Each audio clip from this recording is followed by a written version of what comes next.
Well. We are here once again to do this. Uh, Sephiroth, the Fabled Soldier Commander deck profile. When Sephiroth enters their attack, you may sacrifice another creature. If you do, draw a card. Whenever another creature dies, target opponent loses a life, you gain a life. If this is the fourth time the ability has resolved, transform Sephiroth. When he transforms, he becomes a 5/5 flyer, and he has, as this creature transforms, create an emblem with whenever a creature dies, target opponent loses one life and you gain one life. Whenever you attack with this one, when you can sacrifice any number of other creatures. If you do, draw that many cards. Pretty good. Pretty good. And also, when you play him, you have to sing in Gregorian chants. I don't make the rules. So we're going to start off with the creature portion of this deck. There's a lot of creatures in this deck. But yeah. We're going to start off with the low costs. Forsaken Miner. It can't block. And also, when you commit a crime, you may pay a black, and if you do, return it to the battlefield. Targeting opponents, anything they control, are cards in their graveyard is committing a crime. So, targeting an opponent with your Sephiroth trigger, that's committing a crime. You get your Forsaken Miner out. Now, this is better than Forsaken Miner, but it's the same concept. Gravecrawler. This creature can't block. You may cast this creature from your graveyard as long as you control a zombie. This allows you to pair with another creature for an infinite combo called Warren Soul Trader, which is pay one life, sacrifice another creature, create a treasure token.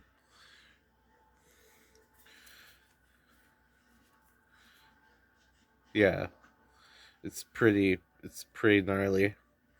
But let's continue on with the rest of the creatures. I'll go into some combos later for you. Marvin Murderous Mimic. It has all the activated abilities of creatures I control that don't have the same name as him. Yeah. Pretty neat, hey? Zilport Cutthroat, which is better than Blood Artist. But yeah, it's whenever another creature I control dies, each opponent loses one life and I gain a life. Blood Artist. Whenever Blood Artist or another creature dies, targeted player loses a life, you gain one life. You gotta have Blood Artist in this deck. Dream Devourer. Each non-land card in your hand without Foretell has Foretell. And the Foretell cost is its mana cost reduced by 2. Which is pretty good. Whenever you foretell a card, Dream Devourer gets +2, +0 until end of turn. Priest of Gix, which is pretty good. When it enters the battlefield, add 3 black mana to your mana pool. So it's basically 3 for a walking, talking dark ritual. Albed Salvagers, which is Blood Artists, but for 3. Whenever this creature or another creature or artifact you control dies. Target opponent loses 1 life and you gain 1 life. Fleshbag Marauder, one of my favorite cards in this deck. When it enters the battlefield, each player sacrifices a creature. Love Fleshbag Marauder. Ophiomancer. At the beginning of each upkeep, if you don't control a snake, put one black snake creature token with Death Touch onto the battlefield. So you always have something to sacrifice.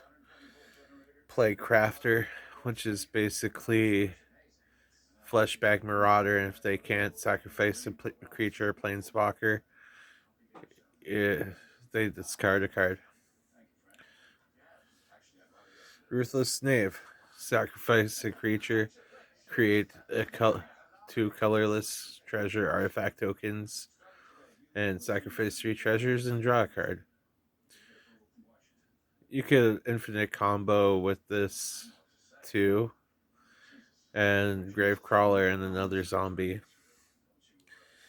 But next is the one you want to combo off with Gravecrawler, Warren Soul Trader, because it's a zombie goblin wizard. Yeah, it's pretty good.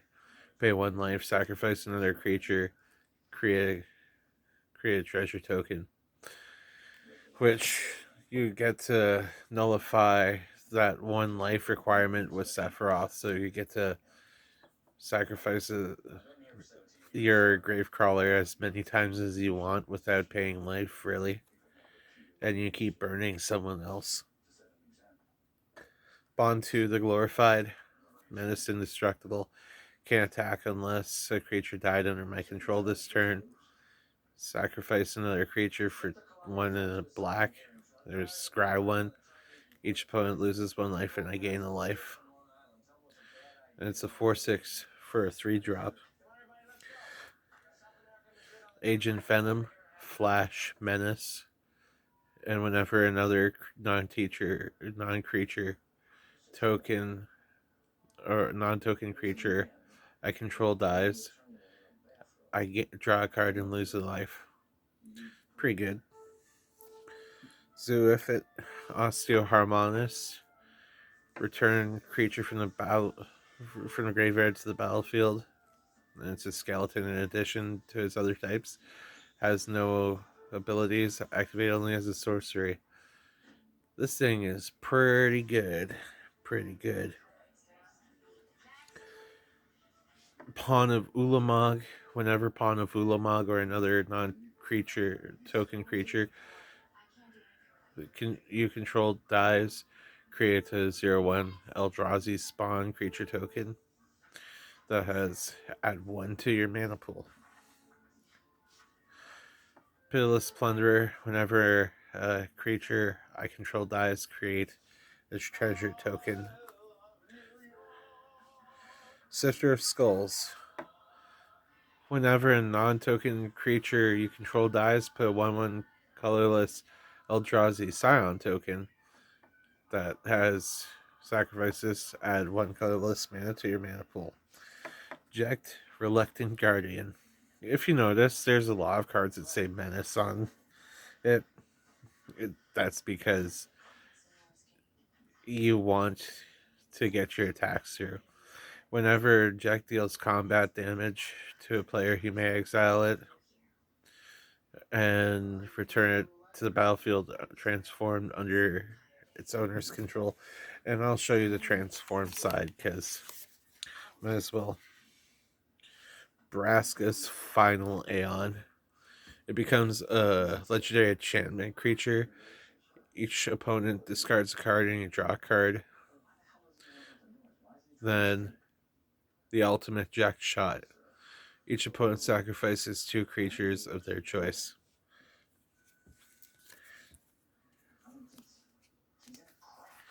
Plus, there's a lot of graveyard recursion. So, if you really want to get jacked back, you can. Vile Entomber, which is basically Entomb walking talking, but for more mana. I don't have Entomb, but Yeah, it's got Death Touch though. Uh, Shadowheart, Dark Justicar, one in a black, sacrifice another creature, draw X cards where X is that creature's power. Choose a background. I don't have any backgrounds in here. I don't need a background. Twilight Prophet, which has Ascend, and at the beginning of your upkeep, if you have the city's blessing, reveal a top card of your library, and if you do, put it into your hand, and each opponent loses X life, and you gain X life, where X is that creature's converted mana cost. So it's like a better Phyrexian arena, but on legs with flying. Braid's Cabal minion, because at the beginning of each player's upkeep, each player sacrifices an artifact, creature, or land. A lot of people don't like Braids, but she's back in business. I missed her. Gaius Van Balsar, either sacrifice a creature token of their choice or a non-token creature of their choice, or each player sacrifices an enchantment of their choice. I've used the enchantment killer before, and that it's actually come in handy. Gaius Van Belsar is actually pretty good. The Emperor Hell Tyrant, also known as Yawgmoth's Ran Physician, it's got protection from humans. Pay 1 life, sacrifice another creature you control, put in -1/-1 counter up to 1 target creature, and draw a card. Then black, discard a card, proliferate.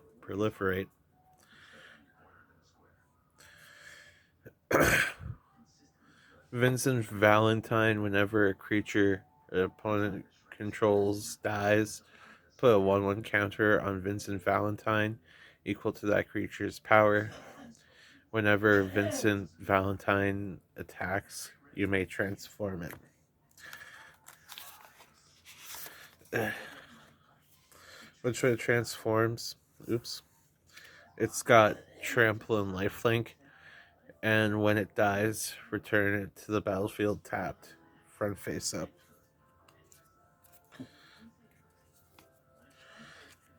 So, pretty good.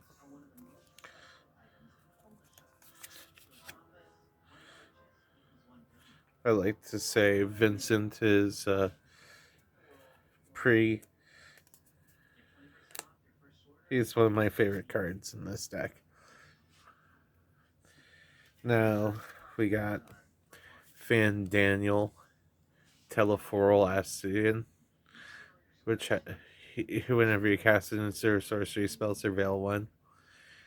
At the beginning of your end step, each opponent may sacrifice a non-token creature of their choice, or if they lose 2 life for each instant source or sorcery card in my graveyard, which I have a lot in here.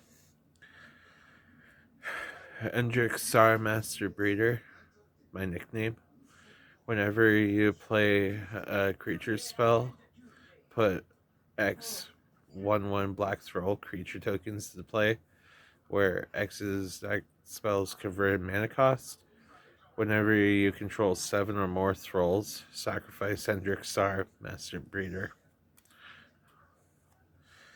Good for token generation. Now here's another walking, talking Phyrexian arena. Seymour Flux at the beginning of your upkeep. You may pay 1 life. If you do, draw a card and put a 1/1 counter on Seymour Flux. And use a 5/5. Drivnod for doubling death triggers. If a creature dying causes a triggered ability of a permanent you control trigger, that triggers an additional time. Double triggers on your death emblems, double triggers on Sephiroth. And also, you could exile 3 creature cards from your graveyard to put an indestructible counter on Drivnod. He's an 8/3. Sidisi, Undead Vizier, Death Touch, Exploit, sacrifice a creature. And when you exploit the creature, you may search your library for a card, put it into your hand, then shuffle your library. Now, another flip card. Gotta be a fan of the flip cards in here. This is the last flip card in here. Xenosia Galvis, which, when he enters, choose a creature an opponent controls until the end of the turn. Creatures other than Xenos and the chosen creature get -2/-2, so he's a board wipe. Also, when the chosen creature leaves the battlefield, transform Xenos,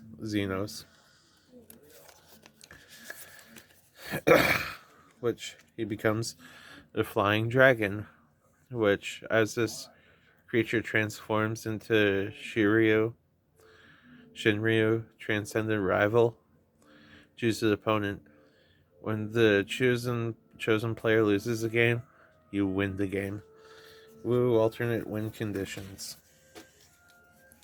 Because why not have alternate win conditions in a deck that's got a pretty clear win condition? Gary, Merchant of Asphodel, which, when it enters the battlefield, each opponent loses X life, where X is your devotion to black. Yeah.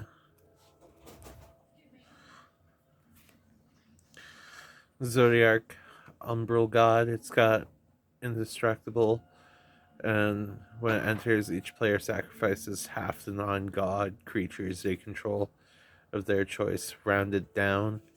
Then, whenever a player sacrifices another creature, put 1/1 on Zodiac. Which happens quite a bit in this deck. If you notice, a lot of cards say sacrifice, make your opponent sacrifice. Summon Anima, Pain. So for 3 turns, you draw a card and you lose a life. Then on Lord Counter 4, each opponent sacrifices a creature of their choice and loses a life. Shieldred Whispering Wind, which has Swamp Walk. At the beginning of your upkeep, return target creature card from your graveyard to the battlefield. And at the beginning of your opponent's upkeep, that player sacrifices a creature. She's fun to reanimate, I'm just saying. Now, there's Emmett Selch, Asian, which is Kurik, son of Yawgmoth. Got Yawgmoth, gotta have his son in it too. He's got lifelink, and also for each black and it costs, you may pay 2 life rather than pay that mana. Whenever you cast a black spell, put a 1/1 counter on Emmett. There's a lot of 1/1 counter generators in this deck.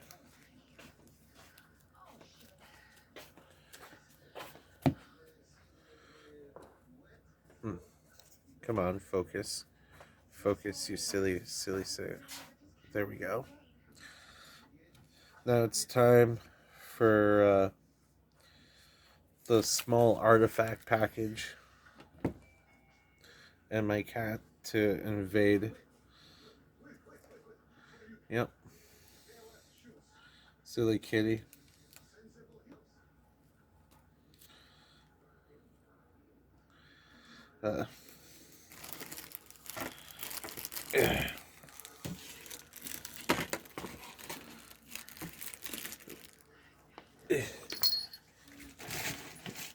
I'm not cutting this out. The kitten invading is okay. There's a Sol Ring, which, if you don't know what a Sol Ring does, it taps to add 2 colorless mana. Peter Parker's camera comes in with 3 film counters. 2 and tap this, remove a film counter, and copy a target activated or triggered ability. You may choose new target for the copy. What's up, buddy?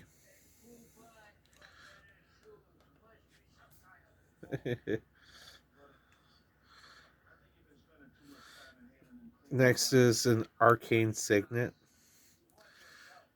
Add 1 mana of any color of your commander's color identity.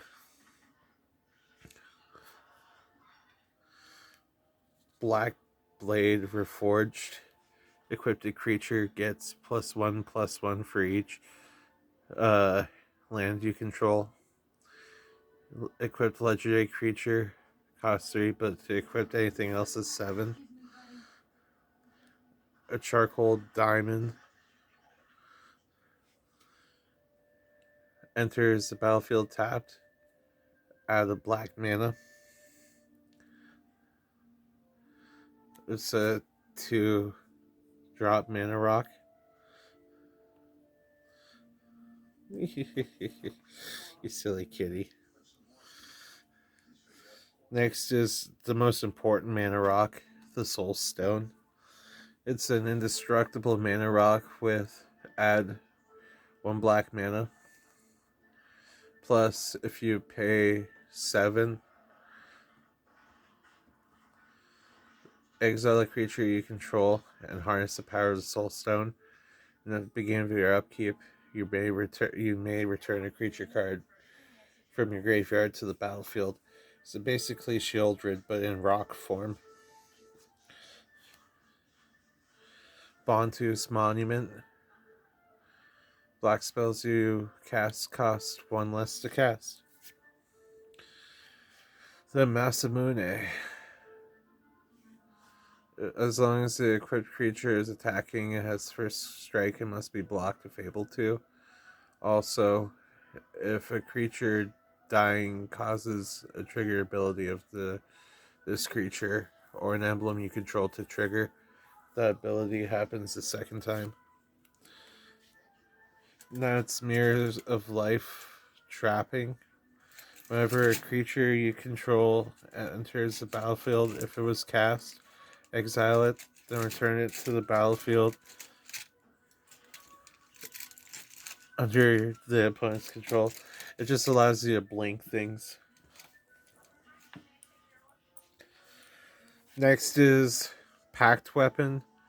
When Pact Weapon is equipped to a creature, you don't lose the game by having 0 or less life.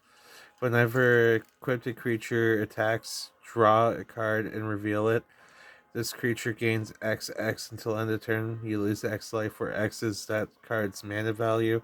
And to equip it, you discard a card. And next is the Darkness Crystal, which, same thing as Bantu's Monument. Black spells you cast costs 1 less to cast.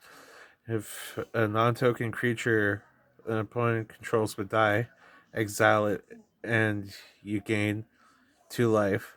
Then you can pay 4 colorless and 2 black to put target creature card exiled with the Darkness Crystal onto your battlefield tapped under your control with 2 additional 1/1 counters on it.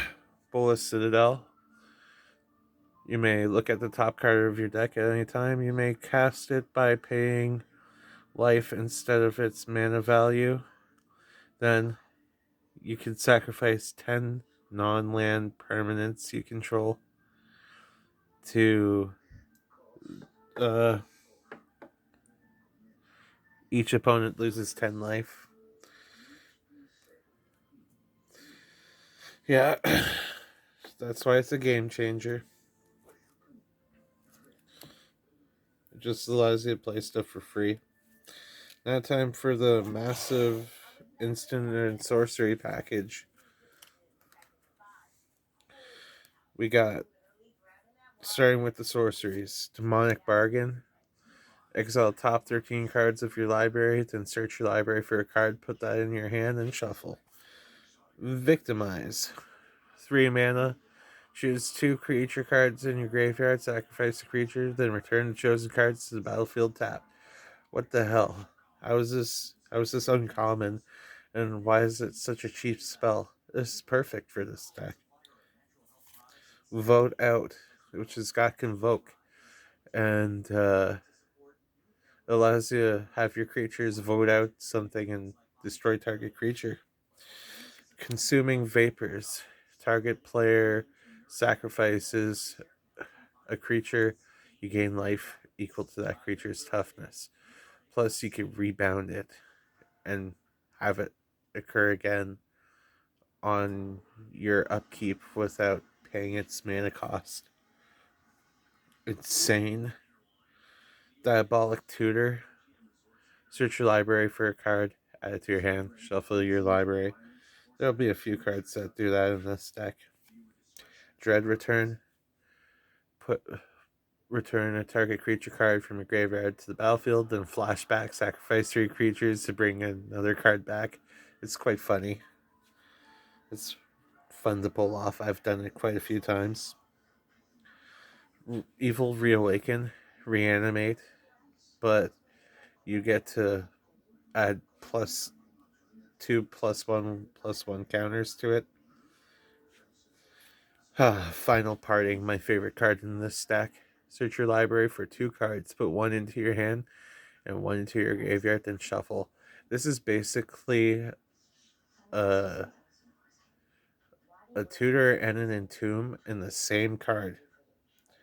This allows you to add the Warren Soul Trader to your hand and put the Gravecrawler in your graveyard. Absolutely insane. Razaketh's right. Search your library for your card, then shuffle. Then you could cycle it to draw a card. But let's face it, you're going to want to use it for that tutor effect. Death's Embrace. Destroy target creature and opponent controls. Then draw a card for each creature that died this turn. Then, of course, now time for the instants, which there are 4 instants. Dark Ritual, because it's Dark Ritual. Allows you to add 3 to your mana pool. Village Rites, add an additional cost. Sacrifice a creature, draw 2 cards. Now, Deadly Dispute, which is basically that, but you get to create a treasure token. And yeah, that's pretty good. Overkill allows you to overkill something by dealing it 9,999 damage. Now, time for the 4 enchantments. Yep. Vampiric Rites. 1 in a black, sacrifice to a creature. You gain a life, draw a card. Parker Luck. This one is relative to Bolus Citadel, but it forces you to add it to hand instead of playing it. So at the beginning of your end step, 2 target players reveal the top card of their library. They each lose life equal to the mana value of the card revealed this way. Then they each put the card revealed into their hand. Absolutely insane. So you could choose yourself and someone else. There's the Phyrexian Arena. At the beginning of your upkeep, you draw a card, then lose a life. Good for drawing extra cards. Now time for not the most expensive card in this deck, but one of the most expensive cards in this deck. The Soulstone, I think, is the most expensive right now. But Tombstone Stairwell. It's got cumulative upkeep, 1 in a black during each upkeep. Each player puts into play a Tomb Spawn token for each summon card in his or her graveyard. Then treat these tokens as 2/2 black creatures, and they are unaffected by summoning sickness, which means they have 8, and they count as zombies at the end of the turn, or at any turn, or if Tombstone's Stairwell leaves play, kill all these tokens. So basically, it's fun. It's fun. How is this not a game changer? Just summon hasted tokens. Okay, now Um, there's a bunch of swamps, as you can imagine, in a black deck. But here are the named lands. Mortuary Mire. When it enters, you may return target creature card from your graveyard to the top of your library. Memorial to Folly, which allows you to return a creature card from your graveyard to your hand. Bojuka Bog, which allows you to exile a target player's graveyard. Eden, Saint of the Seat of the Sanctum. Mill 2 cards, then you may sacrifice this land. If you do, return another target permanent card from your graveyard to your hand. Blink Moth Nexus becomes a Blink Moth creature with flying until end of turn. Then target Blink Moth gets +1/+1 until end of turn. Yeah. It's neat. Balam Garden, which is Command Beacon, which you sacrifice this land, put your commander into your hand from your command zone.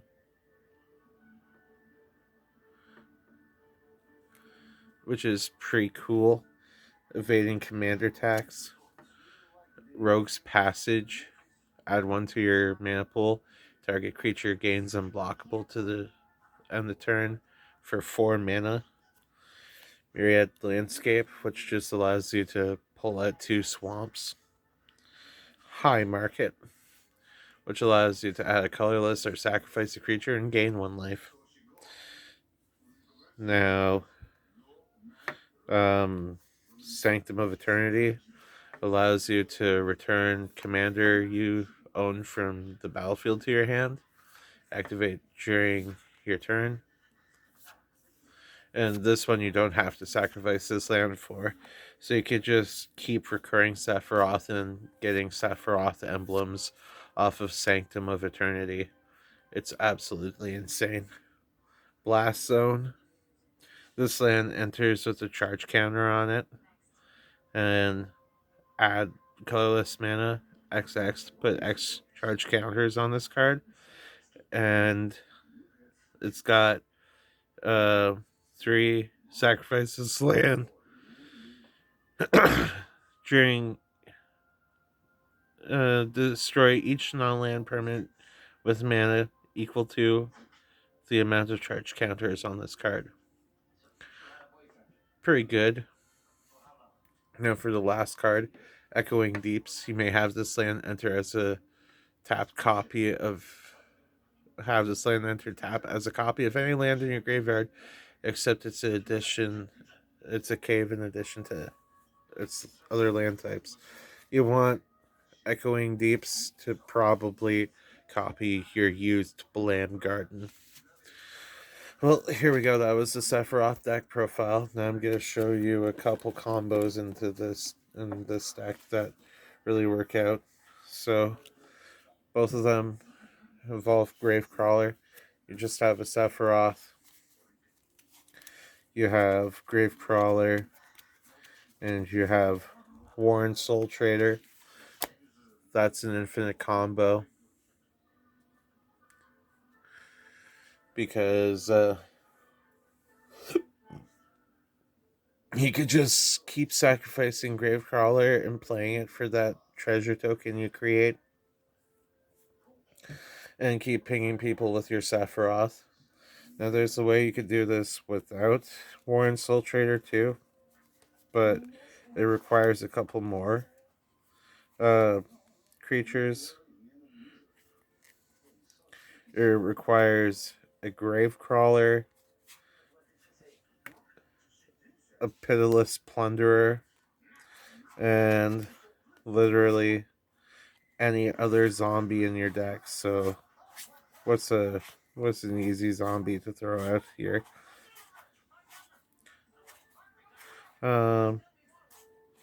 You know what?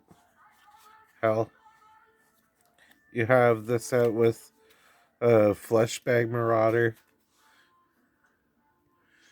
You could just keep killing Gravecrawler. Wait, Not Fleshbag Marauder. Ruthless Knave.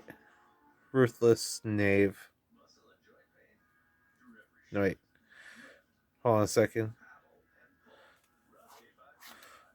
It's Pitiless Plunderer, Gravecrawler, Ruthless Knave, and one more card. What was it? Drivnod.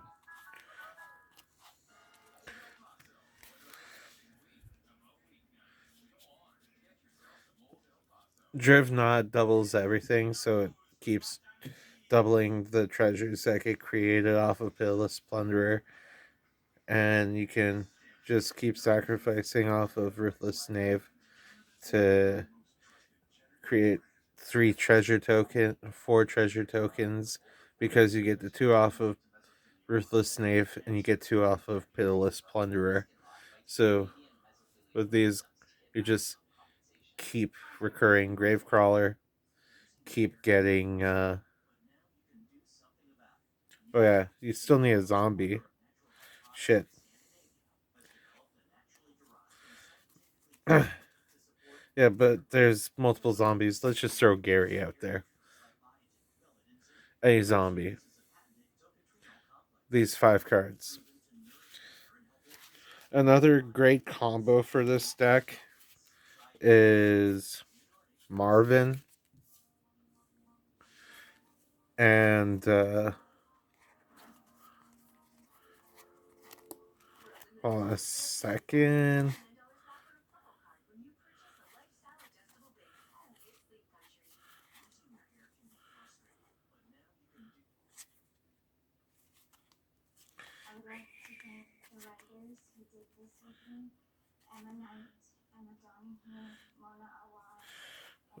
Marvin and Seymour Flux. At the beginning of each upkeep, you pay a life. If you do, draw a card, put 1 on Seymour Flux. You just keep pumping up your Marvin, and you keep drawing 2 cards. Now, for the turn sequence you want to do for optimal turn sequencing is you want to always by turn 5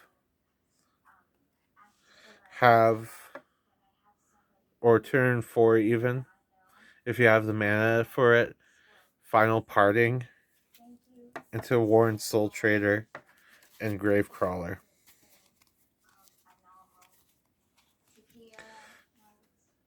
Then if you have another tutor, you just tutor into Final Parting, so you could tutor into Warren Soul Trader and Gravecrawler.